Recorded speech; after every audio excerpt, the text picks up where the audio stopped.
The phone rang at 2 in the morning, and something in my chest already knew it was bad before I even picked up. It was my neighbor, a woman named Patrice who lives 3 doors down from my twin brother's house. She was whispering, which scared me more than anything she said after that. She told me that Raymond had knocked on her door barefoot, wearing the same clothes he'd had on for what looked like 2 days, and that he had asked her to call me. He was standing right there beside her, she said, but he couldn't use his own phone. He'd been told it was broken. I asked to speak to him. His voice came through slow and a little slurred, the way it had been since the stroke 3 months earlier. The doctors said it would improve. They said he just needed rest, consistency, a calm environment. They said stress was the enemy. I had believed, foolishly, that living in his own home with family around him was exactly that kind of calm. "Martin," he said, just my name, then nothing for a few seconds. "I'm here," I said. "Raymond, I'm right here." "She took my wallet," he said. "She said it was for my own good. She said I keep losing things." I asked him what else. He told me about the medication. He told me how my nephew's wife controlled when he took it, how some mornings it wasn't given to him until noon, how she told him his doctor had changed the schedule. He told me about the time he had tried to call Claire, his daughter who lives in Oregon, and how the call was cut off after 30 seconds, and afterward, my nephew's wife had stood in his doorway for a long time without saying anything. He told me about his checking account, how he couldn't access it online anymore, how he'd been told the bank changed something and that she was handling it for him. I asked him if he had any bruises. There was a pause. "My nephew did that," he finally said. "He gets like his father when he drinks." I told Patrice to keep him there. I was in my car in 11 minutes. I drove 4 hours through the dark without stopping once. I need to tell you something about my brother before I continue, because it matters. Raymond and I are identical twins. We are 68 years old. We have the same gray hair, the same jaw, the same way of standing, with our arms slightly crossed when we're thinking. People who know us well can tell us apart. People who don't know us well cannot. Our own mother used to check our wrists for the small scar Raymond has from a childhood fall off a fence before she was confident she had the right one. Raymond is the gentle one. He built a company from nothing, sold it well, and spent the last decade doing quiet charity work and tending a garden in his backyard.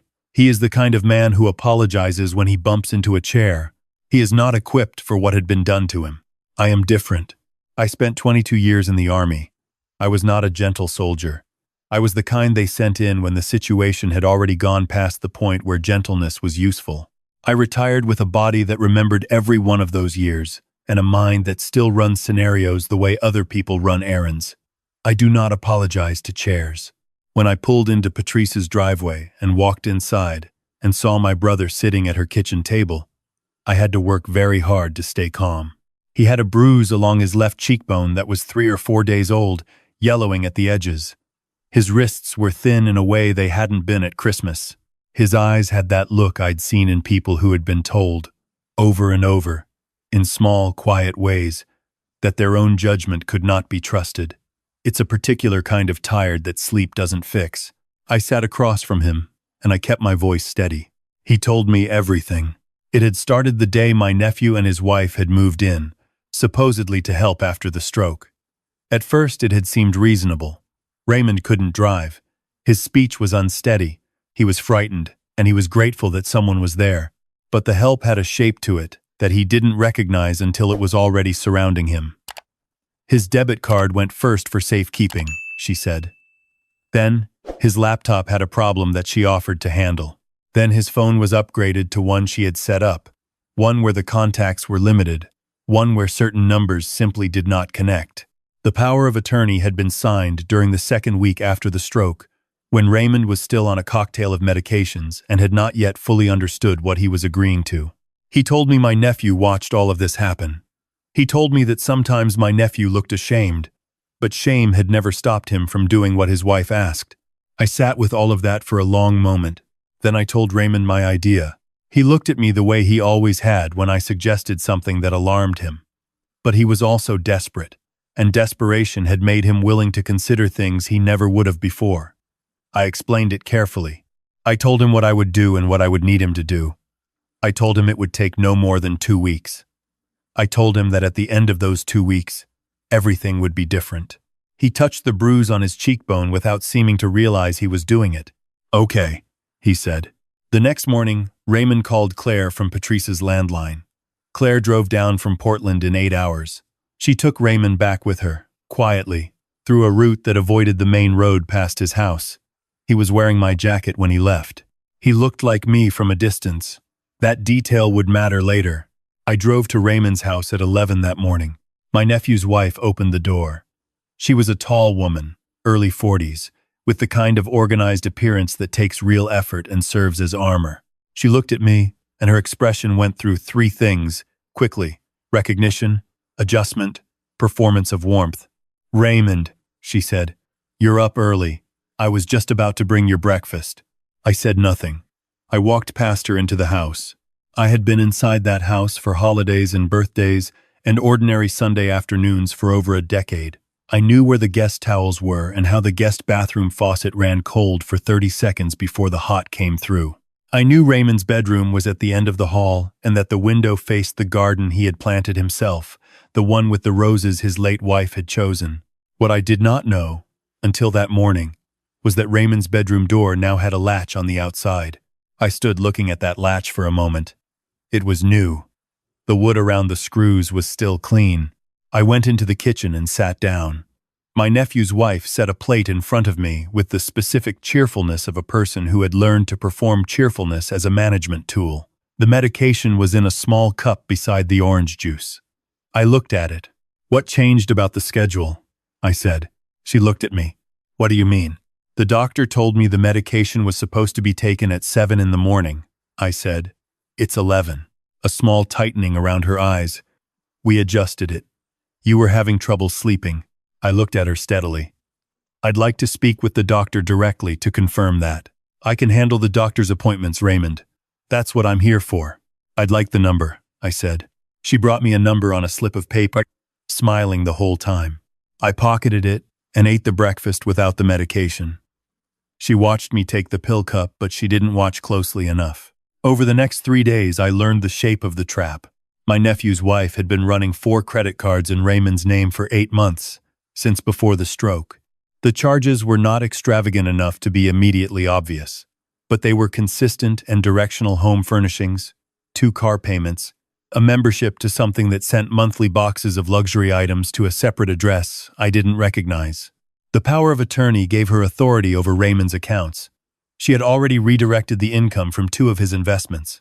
She had not yet moved on the main asset, the house and the portfolio attached to it, because that required Raymond's signature in front of a notary. And Raymond had, even medicated and frightened, refused twice. That was, I understood, why the bruises had started.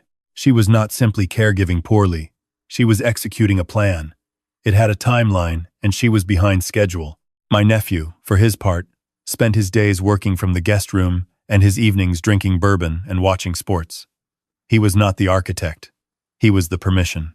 He had the authority in that house by virtue of being Raymond's son, and he had handed that authority entirely to his wife. Whether he understood the full extent of what she was doing, I couldn't be certain, but he had raised his hand to his father's face, and that I did not intend to forget.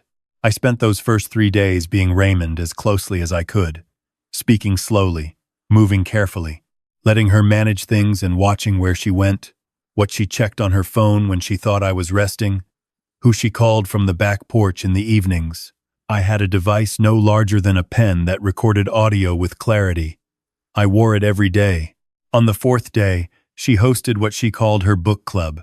6 women came over and sat in Raymond's living room, drinking Raymond's wine, except that morning I had gone into the wine cabinet and removed the 3 bottles of a very good Cabernet she had set aside, Raymond's, purchased for occasions, and replaced them with a cheap bottle I'd bought at the gas station, poured carefully into the good bottles and recorked with a small tool I'd found in Raymond's garage. The labels were identical. The contents were not. I sat in the armchair near the hallway with a book and watched without appearing to watch. She poured the first glass for her closest friend, a woman who apparently fancied herself knowledgeable about wine. The woman took a sip, paused, and said nothing, which is what people do when they're not sure if they should say something. My nephew's wife poured her own glass, took a sip, and her face did something she quickly controlled.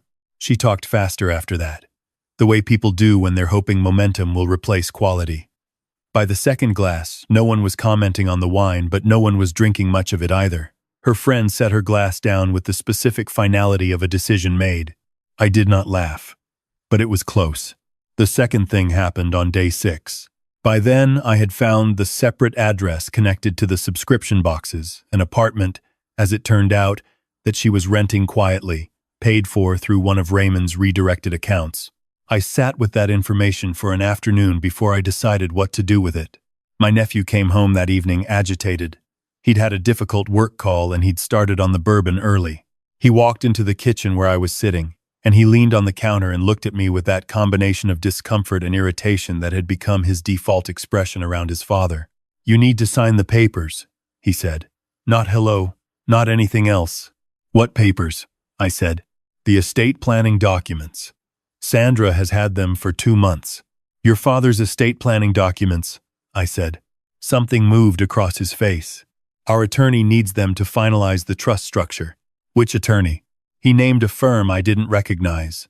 Not Raymond's original attorney, who had handled his affairs for 20 years. "I'll call the attorney tomorrow," I said. He pushed off the counter and took a step toward me. He was bigger than Raymond. He had always been bigger than his father, and I understood now that he had used that in ways that should have shamed him far more than they apparently did. He stopped about 2 feet from me, and I looked up at him from where I was sitting. Something in my eyes made him stop. He had been expecting his father. He had been expecting the tired eyes and the careful voice and the man who said please and thank you to the person locking him in his own room at night. What he found was something he didn't have a category for. He stepped back. "I'll get the information," he said, and left the room. That night, he told her, "I know because I heard it through the wall. Not every word, but enough." She was not pleased. She was recalculating. The next morning she was extremely kind to me. Exceptional breakfast. Offered to drive me somewhere, anywhere, a haircut, a coffee shop, wherever I'd like. She was managing me, and she was doing it skillfully, and if I had been Raymond, I might have been relieved enough by the warmth to let my guard down. I thanked her and stayed home. On day 8, I called Raymond's original attorney. His name was Gerald, and he had handled Raymond's affairs since long before the stroke. I met him at his office, having told my nephew's wife I had a medical appointment. Gerald was a careful man who listened with his fingertips pressed together and his expression giving nothing away. But when I laid out what I had found, the credit cards, the redirected accounts, the apartment, the replaced attorney, the power of attorney signed when Raymond was medicated, his fingertips came apart. We talked for 2 hours. Gerald made several calls while I was there. One of them was to a detective he described as experienced in elder financial abuse cases. Another was to a notary who owed him a professional debt and who agreed to be available on short notice. On day 9, I called Claire. She put Raymond on the phone. His voice was steadier than it had been 2 weeks ago. Claire had been making sure he slept and ate and took his medication at 7 in the morning, the way it was supposed to be. "Are you ready?" I said. "I've been ready since the first day," he said. "I've just been waiting for someone to believe me." That landed somewhere deep and uncomfortable, and I tucked it away to sit with later. I had told Gerald that we needed 2 things to happen simultaneously: the documentation of financial fraud presented to the detective, and Raymond present in person to immediately revoke the power of attorney and sign new documents. Gerald suggested the following Sunday, when my nephew's wife had mentioned to someone on the phone that she had arranged for Raymond, as she thought of me, to review some documents with her new attorney. She had accelerated her timeline. So had we. Sunday morning, she woke me with the best breakfast she had made in 9 days. She was wearing a blazer over her weekend clothes, which told me she was treating this as a professional occasion. She set the orange juice in the medication cup in front of me with the specific gentleness of a person managing something fragile toward an outcome. I took the orange juice. I left the cup. "I forgot to take it last night," I said. "Can I take 2 today?" She paused fractionally. "I'll check with the doctor." She went to make a call. While she was gone, I replaced the cup's contents with a small amount of something I had obtained from a pharmacy earlier in the week. Nothing harmful, nothing dangerous, Just a laxative that Gerald's wife had laughed and called the great equalizer when he'd mentioned it to her. I set the cup back exactly where it had been. When she came back, she watched me take it. She smiled. Her new attorney arrived at 10. He was younger than Gerald and had the kind of smooth confidence that comes from a limited number of outcomes. He set a folder on Raymond's dining room table and began to explain a trust structure that would, as he described it, protect Raymond's assets during the remainder of his recovery period. He was 4 minutes into this explanation when Raymond walked through the front door. My nephew's wife saw him and went very still in the way that a person goes still when the world has suddenly rearranged itself into something they don't have instructions for. My nephew, coming in from the kitchen with coffee, saw both of us standing in the same room and made a sound I don't have a word for. "Hello," Raymond said. He was looking at my nephew's wife the way I had not been able to look at her, with the particular sorrow of someone who had hoped, despite everything, to be wrong about what was happening. Gerald came through the door behind Raymond. The detective came through the door behind Gerald. The notary came through the door behind the detective. It was, I will admit, a more theatrical entrance than was strictly necessary. But Raymond had earned a little theater. My nephew's wife turned to me. "You're not," she started. "No," I said. "I'm not." For a moment she looked between us with the expression of someone trying to find the exit from a room that doesn't have one. Then she straightened her blazer with both hands, which was the most honest thing I had seen her do, and she said nothing at all. Her attorney, to his credit, asked 2 questions and then quietly excused himself and left. Some professionals have good instincts for when a room has turned. The detective had a conversation with my nephew's wife that I stayed in the room for, and my nephew did not, because my nephew had sat down in a dining room chair and put his face in his hands and was engaged in something private that I chose not to witness closely. He was not a good man, but he had not been the architect, and there is a specific kind of grief that belongs only to people who look up one day and understand what they allowed. I was not going to give him comfort, but I was not going to enjoy his misery either. Raymond sat at his own dining room table and signed the documents Gerald had prepared. The new power of attorney, limited and specific and returnable, the moment Raymond felt strong enough to manage his own affairs again. The revocation of the previous one. The financial fraud complaint, signed and dated, that Gerald would file on his behalf the following morning. His hand was steady. Afterward, when the detective had escorted my nephew's wife out, and the notary had gone, and Gerald was organizing papers in the foyer, Raymond and I sat in the kitchen with coffee the way we had sat in kitchens together our entire lives. He said, "The latch on my bedroom door." "I know," I said. He was quiet for a moment. I kept thinking if I was just easier, just more agreeable, it would stop. I had heard versions of that sentence before, in different circumstances, from people who'd had it said to them often enough that they started to believe it. The idea that being hurt is something you bring on yourself by being insufficiently manageable. "That's not how it works," I said. "No," he said. "I understand that now." My nephew appeared in the kitchen doorway. He looked the way a person looks when they have been reduced, not by someone else but by themselves, by the slow recognition of their own choices over a long period of time. He looked at Raymond and not at me. "Dad," he said, and then nothing after that for a while. Raymond looked at his son for a long time. I watched my brother's face do the complicated thing that parents' faces do when they are weighing love against disappointment, and finding that love does not exactly win, but does not exactly lose either. "Go home," Raymond said. "Not here. Your own place. And then in a few weeks, when I've decided I can sit across from you without seeing that bruise, you can come back, and we'll figure out what comes after this. But right now, go home." My nephew nodded. He left without looking at me. The house was quiet. Claire arrived that evening. She stood in the doorway of Raymond's kitchen with her coat still on, and looked at her father the way children look at parents they have been frightened for. That specific relief that tries to hide how frightened it was. Raymond stood up and she crossed the room and he held his daughter in the kitchen of his own house, which was his again.